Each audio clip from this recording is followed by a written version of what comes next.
ಇವತ್ತಿನ social media ಕಾಲದಲ್ಲಿ ನಾವೆಲ್ಲರೂ ಸುಮಾರು ಜನ ಫಿಟ್ನೆಸ್ ಇನ್ಫ್ಲೂಯೆನ್ಸರ್ಸನ್ನು ಫಾಲೋ ಮಾಡ್ತೀವಿ.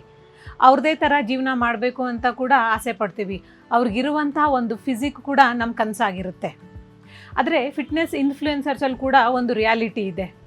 ಅವ್ರಿಗೂ ಕೂಡ ದಿನ ಬೆಳಗ್ಗೆದು ಅಲಾರ್ಮ್ ಸ್ನೂಸ್ ಮಾಡೋ ಅಭ್ಯಾಸ, ಅಥವಾ ವರ್ಕೌಟಿಗೆ ಹೋಗೋಕ್ಕೆ ಮುಂಚೆನೇ ಮೂಡ್ ಸ್ವಿಂಗ್ ಆಗಿ ಇವತ್ತು ವರ್ಕೌಟ್ ಮಾಡೋ ಮನಸ್ಸೇ ಇರಲ್ಲ. ಎಷ್ಟೊಂದು ಸಾರಿ ಜಂಕ್ ಫುಡ್ ನೋಡಿದ ತಕ್ಷಣ ತಿನ್ನಬೇಕು ಅಂತ ಆಸೆ, ತಿನ್ನೋದು ಕೂಡ ಸರಿಯೇ.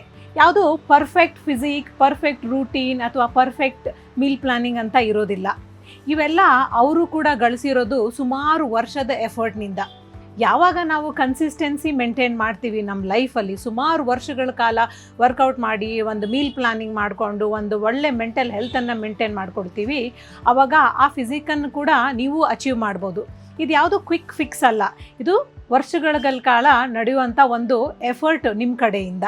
ಸೊ ಫಿಟ್ನೆಸ್ ಇನ್ಫ್ಲೂಯೆನ್ಸರ್ಸಿಂದ ನೀವು ಪಾಸಿಟಿವ್ ಆಗಿ ಇನ್ಫ್ಲೂಯೆನ್ಸ್ ಆಗಬೇಕೇ ಹೊರತು ಕ್ವಿಕ್ಕಾಗಿ ಯಾವುದನ್ನು ಮಾಡೋಕ್ಕೆ ಹೋಗಬೇಡಿ.